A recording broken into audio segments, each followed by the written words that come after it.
아, 네, 안녕하세요. 네, 안녕하세요. 문현진 멘토입니다. 네, 안녕하세요. 저 네, 어떤 게 궁금하세요? 하나투어 네, 매수가는 63,300원. 63,300원의 비중은요? 비중은 7%. 7%요? 네. 어, 왜 사신 거죠? 매각한다고 했는데, 처음에는 이제 배당을 보고 조금만 들어갔다가, 이제 좀 낙폭이 커진 것 같아서. 이 배당이라는 게 네. 사실 소탐대실이 되는 경우들이 좀 많거든요. 네. 네, 그래서 배당은 조금 받겠다고 크게 물려버리는 경우들이 많다 이거예요. 그러니까 배당을 우리가 받는다라는 개념을 개인 투자자분들께서 이렇게 너무 좀 잘못 생각하시고 있는 것 같아요. 예를 들어 가지고 우리가 아파트도 그렇잖아요. 내가 아파트라든지 오피스텔이라든지 원룸을 사가지고 월세를 받는다는 개념을 한번 접근해 볼게요.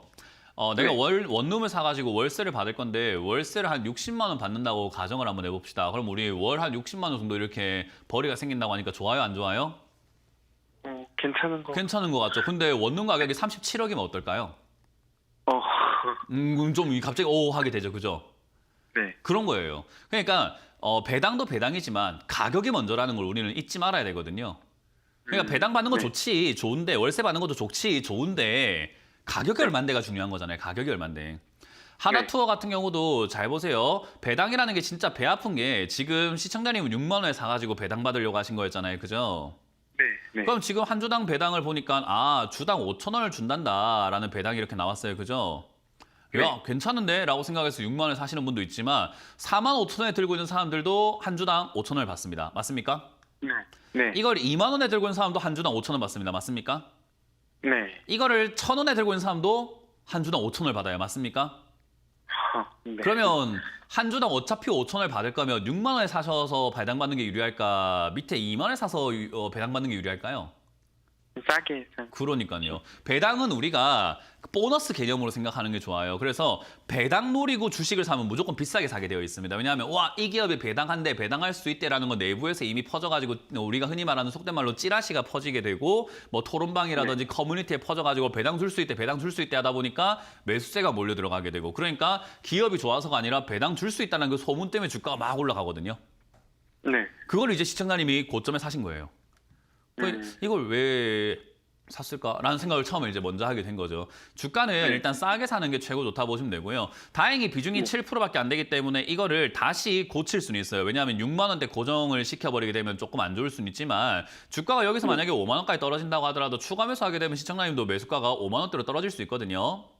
네. 그렇기 때문에 6만 원에 내 매수가를 고정시킬 건 아니기 때문에 뭐 나중에 조금 이렇게 떨어지게 되면 추가 매수하지 뭐 하고 대응해도 크게 문제는 없다 이 말입니다. 이해가 되세요? 그래서 네. 지금 제가 알려드리고 싶은 건 다음번에는 배당 주식을 산다고 하더라도 배당을 내가 노리고 산다고 하더라도 주가를 반드시 어떻게 사라? 비싸게 싸게. 저렴하게. 무조건 싸게 사는 거예요. 싸게 산다는 것은 그냥 과거의 차트를 보면서 얘가 어디까지 빠졌나를 보면서 그 아래자리 자꾸 노리려고 노력을 하시는 게 좋아요. 근데 저게 내려올까요? 생각하고 안 내려올 것 같다 생각을 하면서 덜컥 사버리는 경우들이 굉장히 많거든요. 네. 주가가 내려가요.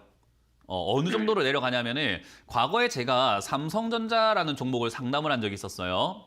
뭐라고 이야기했냐면 삼성전자 9만 원 시절에 이 삼성전자에 대한 이야기를 하면서 삼성전자의 9만 원, 8만 원 여기서 10만 전자 간다, 20만 전자 간다 할 때 제가 이거 5만 원대까지 빠져야 매수 가치가 있는 종목이다라고 이야기를 했거든요.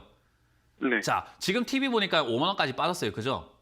네. 근데 잘 보세요, 시청자님. TV를 제가 해서 이렇게 바꿔가지고 그 당시 과정으로 이렇게 차트를 딱 돌려보니까 5만 원까지 빠질 것 같나요? 안 빠질 것 같나요? 차트가 저렇게 잘 치솟아 올라가 있는데 계속 올라갈 것 같지 않으세요? 그죠? 네. 그래서 수많은 사람들이 저를 비난했어요. 이게 5만 원까지 빠지면 나라가 망한다, 삼성전자가 문 닫는다, 상폐된다, 기업이 망하는 거지, 말도 안 되는 소리를 하네, 전문가가 무슨 저기까지 빠진다고 이야기를 하냐라고 했는데 실제로 어땠어요? 맞아요. 그러니까 주가는 충분히 빠지게 되어 있어요. 근데 사람들은 올라간 상태에서는 그거를 믿고 싶지 않은 거예요. 그걸 우리가 심리적인 용어로 확증 편향이라고 하거든요. 내가 듣고 싶은 것만 듣고 보고 싶은 것만 보는 거예요. 그러다 보니까 아니 하나투어가요. 지금 이게 7만 원까지 올라간 게 5만 원까지 빠진다고요? 말도 안 되는 소리 하지 마세요. 라고 하는 거예요. 왜냐하면 자기가 믿고 듣고 싶은 거는 8만 원까지 9만 원까지 계속 간다거든요. 다시 내려가게 되어 있습니다. 무슨 말인지 이해가 되세요? 그래서 지금 이거는 떨어지는 이제 초입부라고 생각하시는 게 맞을 것 같고요. 하나투어가 지금 앞으로 계속 좋아질 것인가 하면 이제 회복되고 있는 기업이기 때문에 제가 봤을 때는 우상향 가능할 것 같아요. 하지만 이게 이제 당장 우상향이 뭐 계속해서 올라간다는 느낌보다는 한 8만 원대까지 올라갈 가능성이 있을 것 같습니다. 왜냐하면 이제 경기 침체, 글로벌 경기 침체에 대한 이야기가 많아지고 있다 보니까 고금리로 인한 피로감이 지금 많아지고 있잖아요. 그죠? 그러다 보니까 이자 내기가 쉬워요, 어려워요?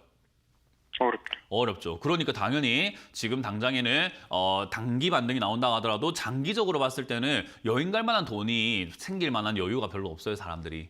그래서 하나투어와 같은 이런 기업들이 우상향해서 막 쭉쭉 치고 간다기보다는 아마 단기적인 이렇게 상승이 나올 텐데 그 단기 상승에서 나오는 조정이 생길 거다. 그럼 조정 내려갔을 때 추가 매수를 하는 게 좋은데 그게 5만 원대라고 이해를 하시면 됩니다. 무슨 말인지 이해가 되셨어요? 다음번에는 그런 이슈에 속아서 6만 원에 사시는 분이 아니라 이슈가 있든 말든 5만 원에 사시는 사람이 돼야 돼요. 네. 그게 투자해서 돈 버는 방법입니다. 네, 감사합니다. 네, 고맙습니다.